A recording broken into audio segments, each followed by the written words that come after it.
This is Fearlessly Fertile. Welcome to the Fearlessly Fertile podcast, episode 334. When success becomes your saboteur, the high price of high achievement on your fertility journey.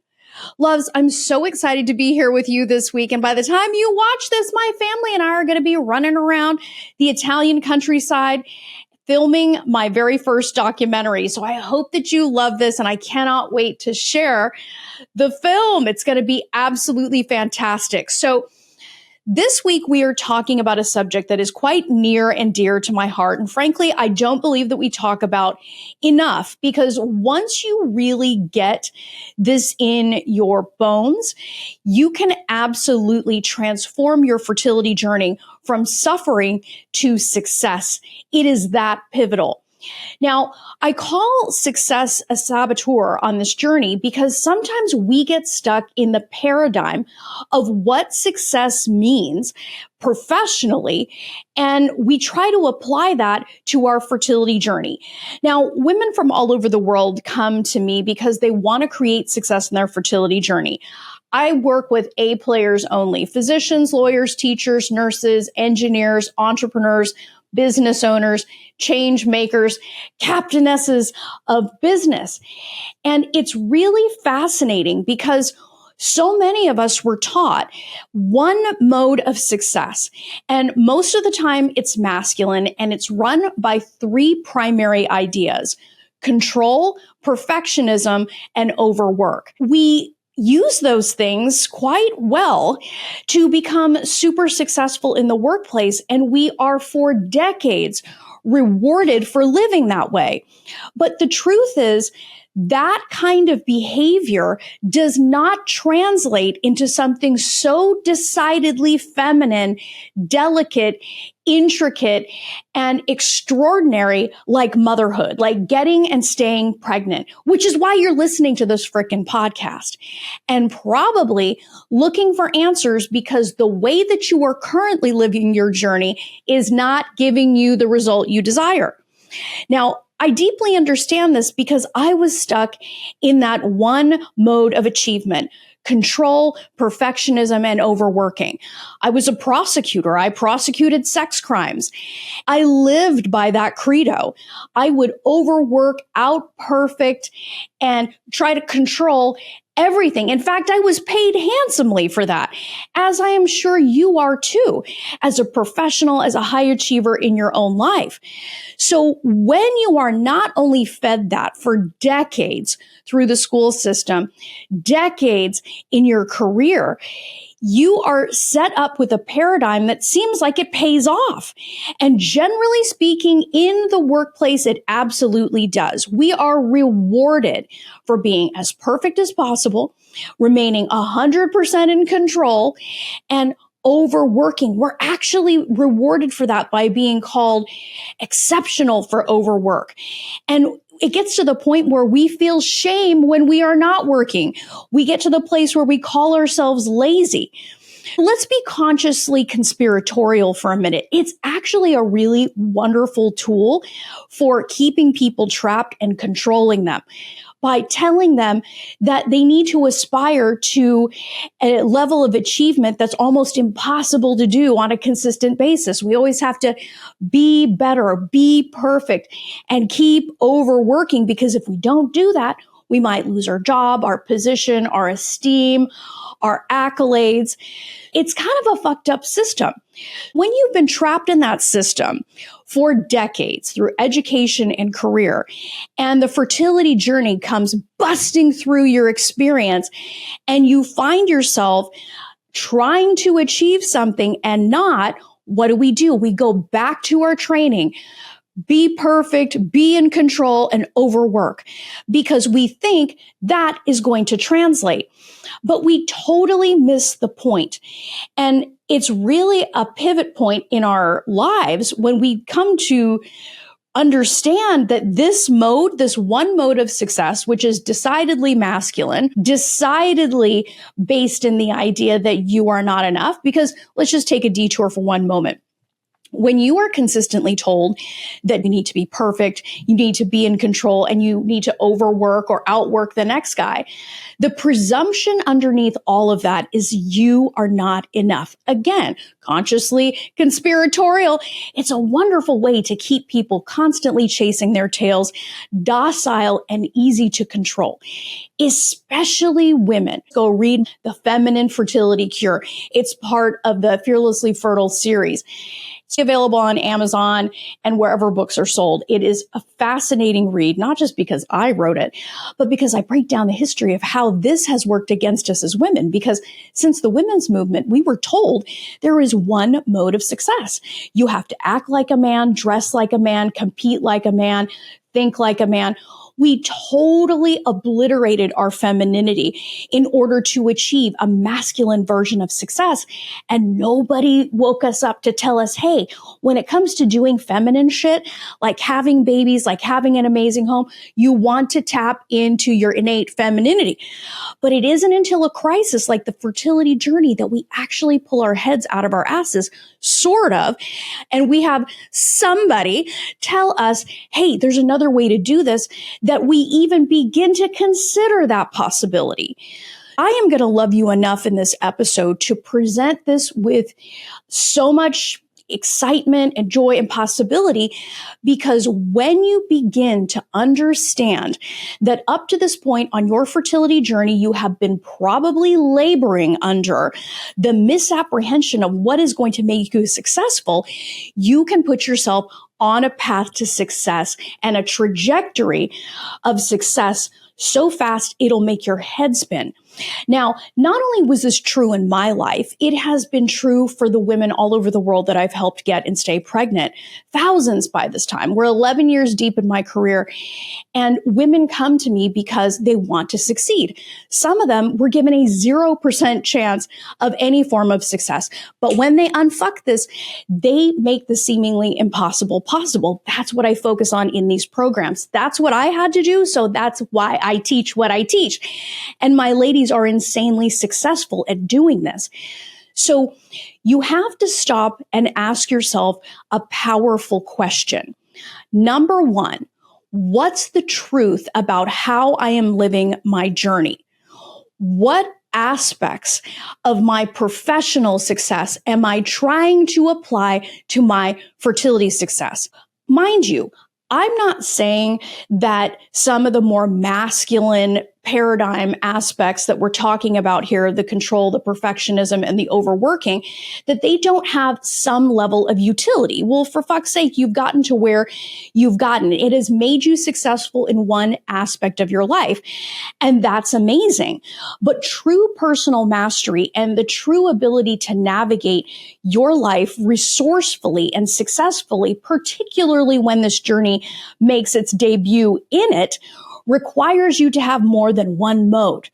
This isn't an either or proposition that you have to do some insane pendulum swing and choose between your professional success and your fertility success, because that is a form of sabotage in and of itself, where women get into this mode, well, I can't do my work and be successful there and have a baby. No, yes, you can. And my ladies prove this every fucking day. Just go listen to the other 330 plus episodes of this podcast and you'll see that's true. In fact, just a couple weeks ago, we had Jennifer on, who is a whiz in global finance. She found a way to dial back that super masculine mode of perfectionism, overwork, and control to open up that feminine side. And her baby boy, which she gets to hold now, and I got to meet her when she had her bump in Geneva last year on my world tour, like the transformation is insane. So not only are women getting and staying pregnant finally when they get this piece of the puzzle, they are also improving the quality of their work and the quality of their fucking lives. Can you see why this is so important? So when you ask those questions, how am I currently living my journey? Where am I stuck in masculine mode? And where am I over exercising control, perfectionism, and overwork? when you ask those kinds of questions, you begin to see beyond the mask and the veil of what we've been taught is success. If you want to make this into an exercise, here's what I would encourage you to do. Number one, get out a piece of paper and write 2 lines so you have 3 columns, so that you have a column for control, a column for perfectionism, and a column for overwork. Take 5 minutes, set a timer on your phone, and start making a list of where you are currently in control mode. What are you trying to control on your fertility journey? Because newsflash, your career is far more logical and linear in its progression. Your fertility journey, baby, we're talking about the miracle of fucking life and God, universe, sources influence in it, okay? It zigzags, ups and downs, twists and turns. It's the nature of the way it works. And I actually believe that our babies are insisting that we learn some lessons before they come through.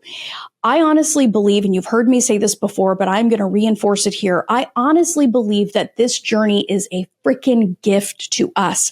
It is showing us another way of being. Because if we try to parent from that very masculine, perfectionist, control everything and overwork, what are we doing to our children?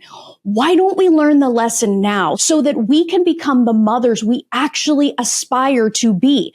Not just giving our children the crummy, fucked up, flea-bitten leftovers of what we have after a 12-hour day of slaving over crap that we don't actually care about. What's the momming that you want to do? How do you want to do momming? Do you want to do it from fear, lack, scarcity, perfectionism, control, and overwork? Or do you want to be this beacon of light in your child's life and soften into your feminine so you can be the nurturing, kind, patient, and fun mom you daydream about being? So this isn't just about how you're living your fertility journey. That's our focus here. But the ripple effect is in how you do the mom job. This is an investment that not only impacts you, but it's going to impact your family. So it's well worth your time and effort now, mama. So make a list right now. As I said, control where you're trying to be at least perfect and where you are overworking.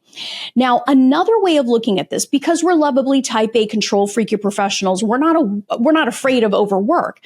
But another way to look at this, which is going to open up your heart, open up your mind, is where are you overgiving and underreceiving? We get so trapped in this masculine form of achievement and this big fat lie that we are not enough that's underneath that need for control, perfectionism, and overworking, that we completely lose sight of receiving.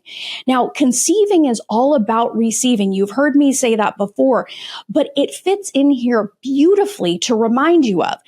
If you are not conceiving, the reality is you are not open to receiving. Now, you may have a bone to pick with me about that, but I've been doing this for 11 years, met with thousands of women, taught hundreds and thousands of hours of coaching, workshops, speaking engagements, TV appearances, podcasts, teaching this material, and it has changed women's lives. So if you're willing to have the humility and the honesty it takes to be able to look at the way that you're living your journey from a loving perspective that's willing to ask really smart questions like, how do I want to live my journey? Where am I exercising or attempting to exercise an exceeding amount of control, perfectionism, and overgiving and underreceiving, aka overworking? That is going to open your eyes to an entirely different way of living this journey and a strategy that can finally make you fucking successful. Because if you haven't figured it out, your way isn't working. I say that with so much love and respect because I wish somebody had said that to me sooner on my 7-year fertility journey. Probably would have saved me 5 years of fucking misery. 5 years in misery is a long time. Perfectionism, control, and overwork is the trifecta of misery on this journey. Let's get out of it. Let's get into a completely different way of living this journey with ease, confidence, peace, abundance, joy, and dare I say, excitement again. All of that starts with you being willing to take an honest, humble, and open-hearted look, non-judgmental, but an open-hearted look at the way that you're living this journey, because until your eyes are open to the way that you're actually living it, and that takes me to a side point here. Most of the time when we are not getting the result we want on this journey, we look to all the external things that could be the cause of that. Diet, exercise, treatments, lotions, potions, all these things, which all have some value. But the reality is we are creating our experience. The stress that we experience on this journey certainly has some physical causes, but the vast majority of it is mental. It's a story we're telling ourselves. It's all of the dramas, the fears, the doubt, the negativity that's playing out between our ears that is manifest in our body. Our mind and body works together. This is why you can have the perfect embryos, the perfect lining, the perfect circumstances, and still not get and stay pregnant. Without you and your belief and your resolve and your fearlessness, none of those physical things are going to fucking matter. Because as I said, there is an X factor that is involved in fertility success, and that is you. Mind and body work together. So, but going back to our point here is when you take the time to ask these questions and really consider thoughtfully, where am I over controlling? Where am I stuck in perfectionism? And where am I under receiving or overworking, overgiving? You can start to see patterns. You can start to see things that are going to need your attention. Because look, mama, you've got letters that come after your name. You've proven you have a history of success. We know you're not stupid. But this isn't about intelligence. It's about awareness. When we become aware of the patterns and the fucked up masculine paradigm that we're living in that works great in the workplace, but not when it comes to baby making, then we can start to change our approach. We can change the way that we look at things. We can change the way we think about things. Thoughts, beliefs, actions, results. So really take a good look at this. And let me reiterate, none of this is about making you wrong.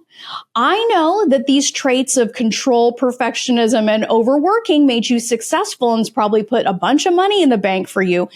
But that doesn't work on this journey. If it did, you wouldn't be paying attention to this podcast. Something isn't working, and that something is usually between your ears. And if you want to create a new result, you have to think differently, you have to behave differently, and you have to make choices differently, okay? Thoughts, beliefs, actions, results.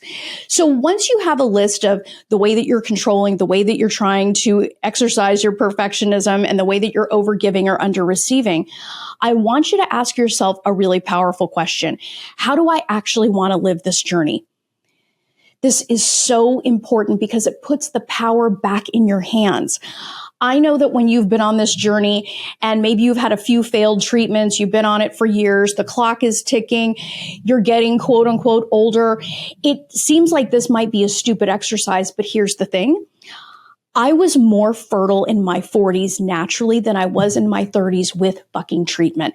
And that has been true for so many of my ladies because they are willing to do this work. They're willing to get out of their own way and be part of the solution, not part of the problem. They're willing to end their addiction to perfectionism, controlling, overworking, under receiving, and that whole mess that is making them fucking miserable. And when you do that, you open up a channel for receiving this baby so fast and in ways that you hadn't even anticipated. And if you doubt this, just go pick 20 of the episodes with My Miracle Mamas in them. Go back and listen. And you know what? If you want even more evidence of that, go listen to the Miracle Papas. Because whether or not you realize it, ladies, you are exercising influence over your men. And your men do not like to see you acting like a man. You want to be in your feminine, acting like a woman, calling in this baby like a mama bear. That's what's meant for you. That's the way we were made as women. So it's time to step back into that. This simple move, which has obviously multiple layers to it, but this is the start. This simple move has finally put women who were struggling for years onto the fast track to fertility success. And if you want my help getting there, you want to take this to the next level because listening to a podcast isn't enough. You actually want to be one of the success stories you see on the Fearlessly Fertile podcast. Go to my website, www.frommaybe2baby.com, and apply for an interview there. My Fearlessly Fertile Method programs have helped women around the world make their mom dreams come true, and their results speak for themselves.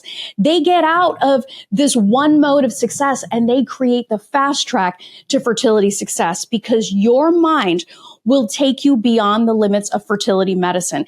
It's great that you're doing diets, treatments, lotions, potions, all that good stuff.